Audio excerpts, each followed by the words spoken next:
заседание на министрите на здравеопазването на 27-те.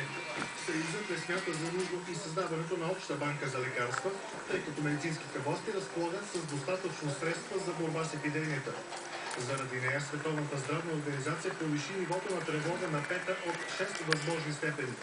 Комисарът по здравеопазването Андрула Василиев предупреди, че може наистина да се стигне до пандемия на грипа, но тя в никакъв случай няма да бъде смъртоносна и няма основания за паника. Въпреки че в Испания и още няколко европейски страни бяха установени епизодични случаи на заразявания, испанците не са обезпокоени.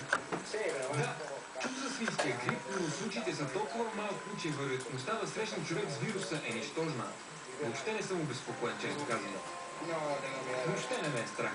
Човек да си спазва личната хигиена и всичко ще е наред. Световната здравна организация днес призова да не се използва името свински грип, тъй като болестта не се предава от животни на хора.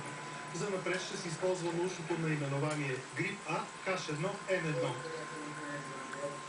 Какво означава пета степен на риск в скалата на Световната здравна организация? При най-ниската първа степен грипните вируси циркулират само между животни и птици. При втора степен има заразени хора.